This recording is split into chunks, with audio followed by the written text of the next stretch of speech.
et je partage le contenu. On y va. Bonjour et merci d'avoir manifesté votre intérêt pour cette intervention.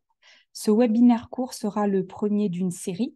Nous avons choisi ce format court dans le but de faire connaître notre association, le domaine dans lequel elle souhaite œuvrer et ses perspectives. Hop, alors. Je suis Élodie Rémy, psychologue neuropsychologue de formation et présidente de FIMECO. Cette première intervention visera à une sensibilisation aux possibles conséquences des troubles cognitifs en formation ou en emploi. Nous espérons pouvoir apporter des indicateurs afin de mieux questionner les situations et d'éviter les mauvaises interprétations. Ce webinaire reste une intervention très courte, elle générera forcément des questions et des besoins. Nous espérons pouvoir proposer des contenus plus riches dans l'avenir, aux professionnels comme aux personnes et familles concernées par des situations de handicap cognitif. À la fin de cette intervention, nous vous donnerons les thématiques des prochains webinaires et nous mettrons en ligne ensuite ces webinaires afin qu'ils soient consultables à d'autres moments. Et enfin, si vous le souhaitez, nous continuerons à vous envoyer des informations sur nos prochaines actions. L'association FIMECO est récente. Nous avons créé l'association en décembre 2022. L'association est née de la volonté de professionnels de favoriser l'insertion et le maintien dans l'emploi de personnes en situation de handicap cognitif. De nombreux constats nous ont conduits à cette création. Notamment, bien qu'il existe beaucoup d'actions et de dispositifs de qualité sur le département, de nombreux professionnels et de nombreuses familles se retrouvent en difficulté en raison du manque de clarté et de coordination dans les parcours.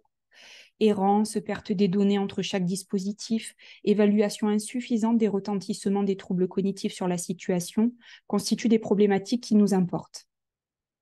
Pour débuter nos actions et donner vie à notre association, nous avons ciblé plusieurs aspects. L'insertion professionnelle avec des troubles cognitifs.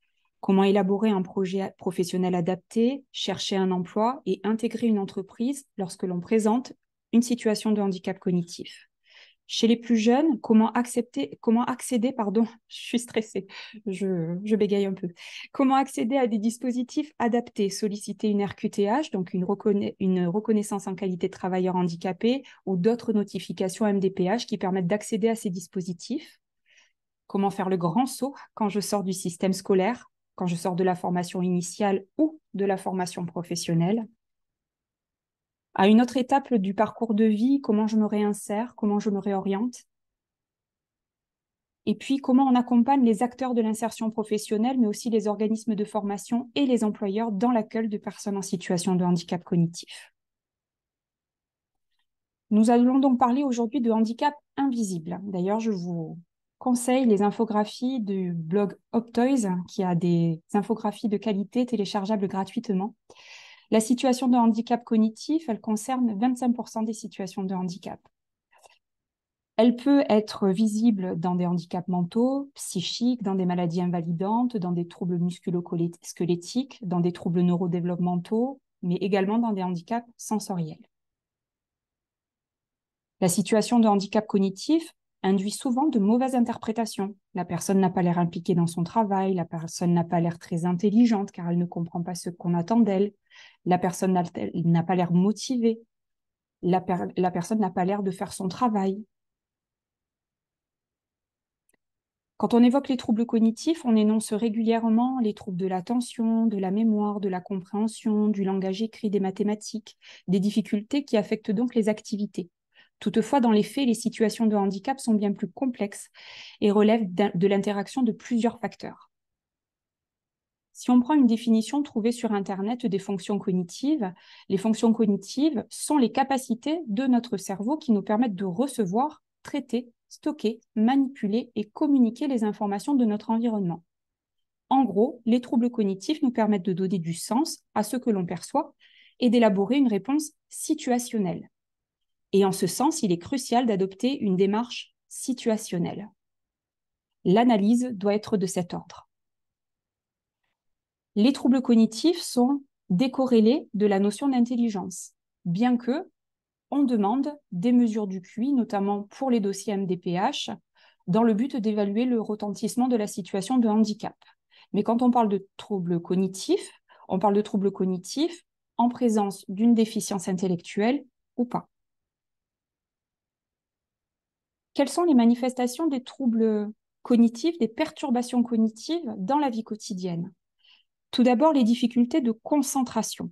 La concentration, ça touche la capacité à pouvoir inhiber les informations qui sont non pertinentes et qui proviennent de l'intérieur de notre corps, comme nos pensées par exemple, nos douleurs, etc., ou de l'environnement, les bruits, ce que l'on perçoit avec nos yeux, pour privilégier l'information importante dans la situation actuelle. Une personne qui a des troubles de l'attention peut donc être très distractible, très fatigable et très sensible aux perturbateurs. Les troubles de la mémoire.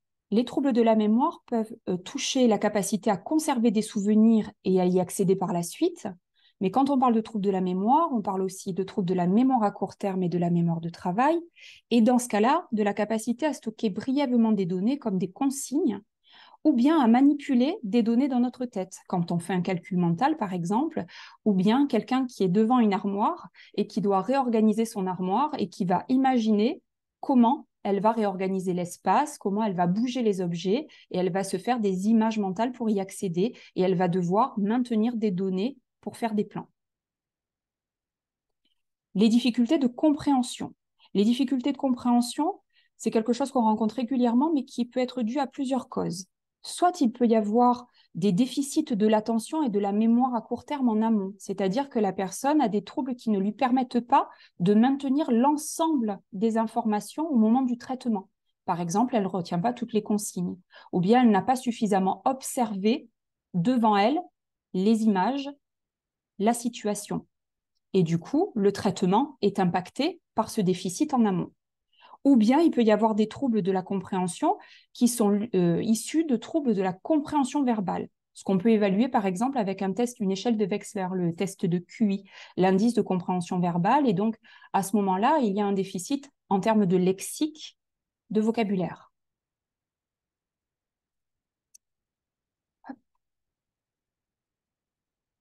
Les troubles du raisonnement.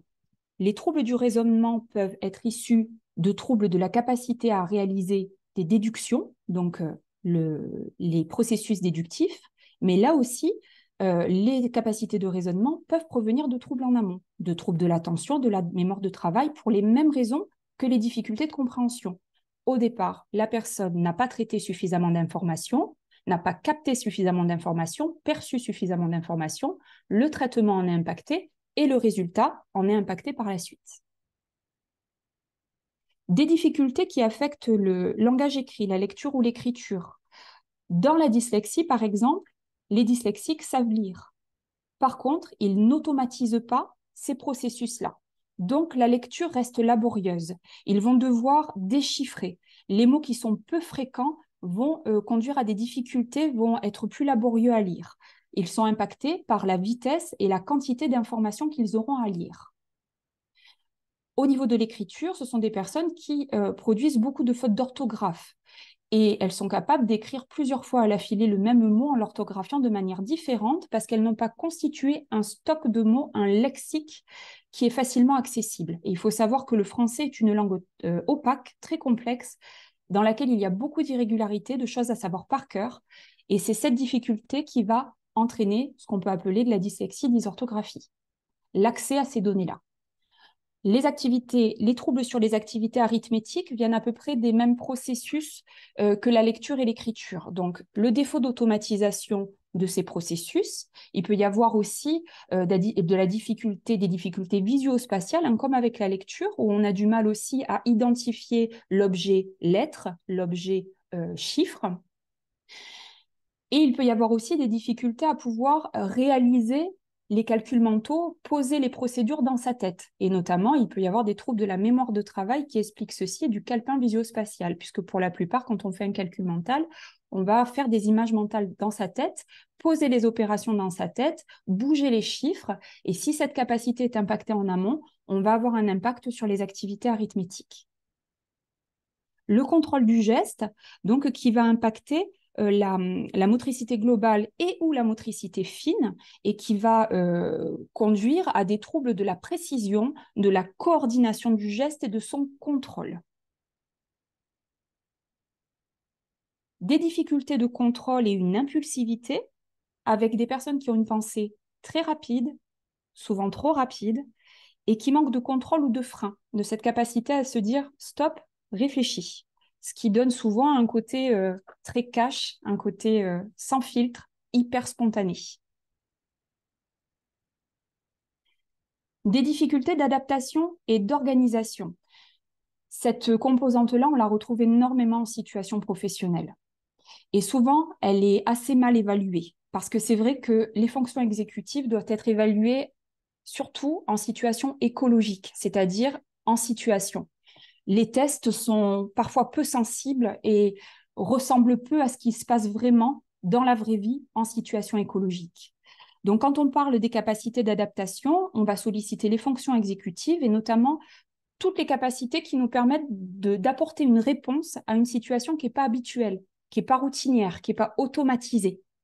Et dans ce cas-là, on va avoir l'anticipation, la capacité à initier une action, la capacité à prioriser des actions, la capacité à planifier, mais aussi la capacité à contrôler son action en cours d'exécution, la capacité à s'auto-évaluer, la capacité à se corriger et donc éventuellement à pouvoir changer de stratégie ou à changer d'action.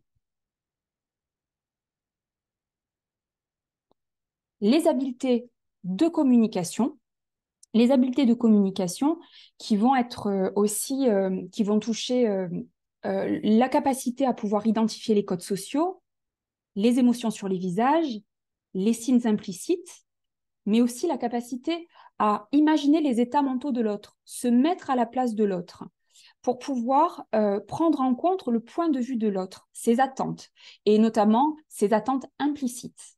Alors, on vit dans un très beau département, le 13, mais nous sommes pour la plupart des Méditerranéens, et les Méditerranéens adorent communiquer par les gestes, par des onomatopées, aussi par des expressions langagières.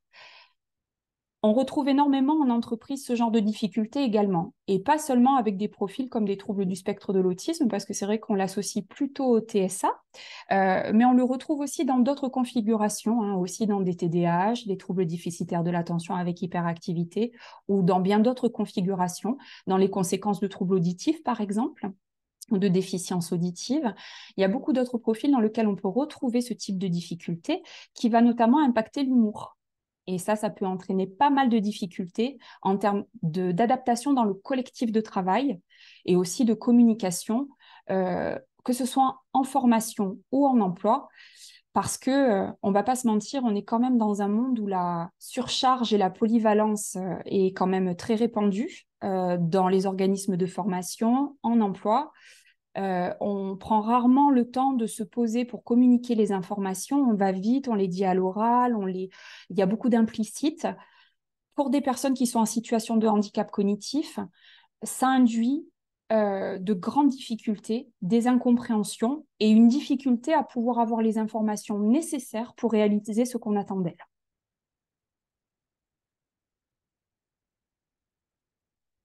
J'aime beaucoup cette métaphore de l'iceberg pour représenter les situations de handicap cognitif.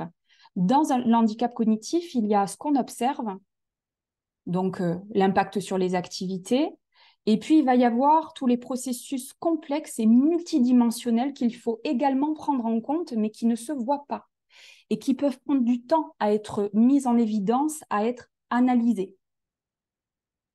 Voici notamment des icebergs que j'ai pris sur Internet, hein. Si vous tapez iceberg, trouble cognitif, trouble 10, vous allez en trouver une quantité qui représente bien certaines typologies, notamment celui qui est en haut à droite sur l'autisme. Je le trouve bien intéressant, puisqu'effectivement, ce que l'on observe dans les troubles du spectre de l'autisme, ça va être le handicap social. Mais derrière tout ça, il y a beaucoup d'autres choses à prendre en compte en formation ou en emploi, comme l'hypersensorialité, la grande difficulté à être autonome, à initier des actions, les intérêts restreints et la difficulté à pouvoir s'intéresser à tout, les stéréotypies. Et dans la dyslexie, par exemple, deuxième infographie, il y a bien évidemment l'impact sur la lecture, mais il y a aussi les troubles de la mémoire, les troubles de l'attention, des fonctions exécutives également, parce que quand on est surchargé, on a du mal à pouvoir planifier et à privilégier certaines actions. Et puis, il ne faut pas oublier que derrière tout ça, il y a aussi nos croyances, nos émotions, notre éducation. Il y a tous ces facteurs-là aussi qui vont forcément impacter sur la bonne mise en œuvre des fonctions cognitives et des activités.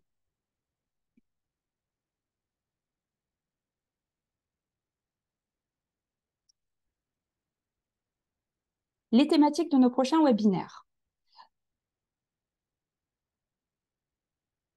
Ces webinaires, donc je le rappelle, ont pour but de pouvoir faire connaître nos actions et nos perspectives.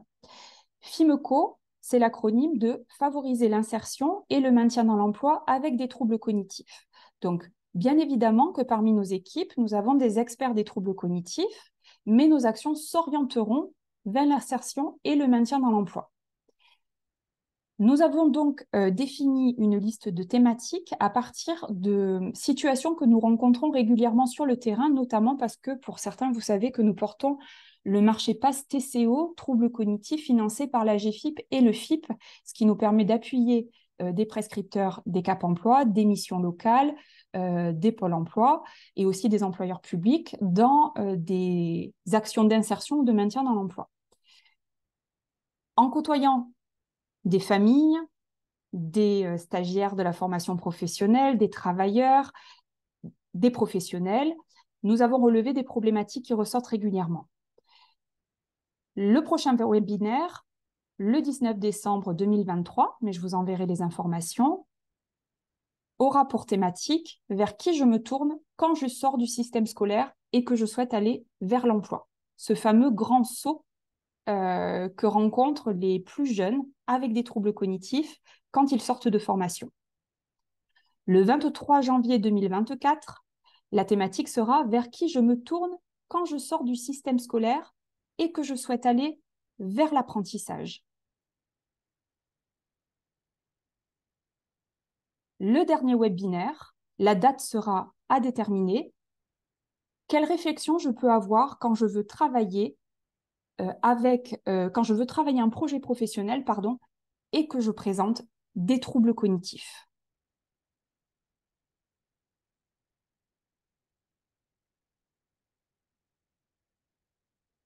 Merci de votre attention sur cette intervention.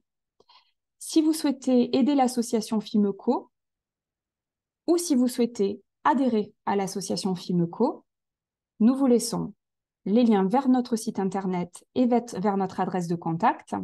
Vous pouvez également nous aider via un lien Hello Asso pour pouvoir adhérer ou pour pouvoir faire des dons à l'association. Bien évidemment, n'hésitez pas à revenir vers nous si vous avez des besoins, des questions, des thématiques qui vous intéresseraient. Nous sommes ouverts en tout cas à toute proposition de développement pour cette première année de FIMECO.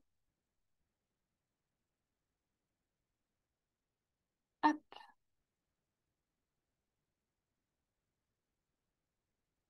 Vous recevrez donc un lien. Je vais renvoyer à toutes les personnes qui se sont inscrites le lien vers le support que je vous ai présenté. Vous recevrez les informations pour le prochain webinaire. Concernant le prochain webinaire, comme vous l'aurez peut-être constaté, il intéressera probablement des familles, des travailleurs, en plus de professionnels, puisqu'on ne se destine pas qu'à apporter des solutions et des actions auprès des professionnels.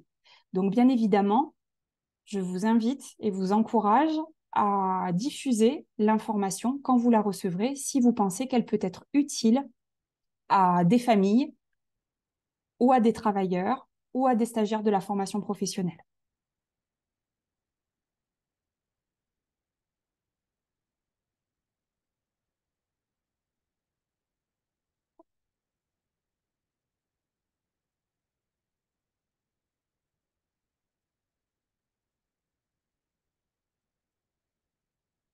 Voilà. Merci de votre attention.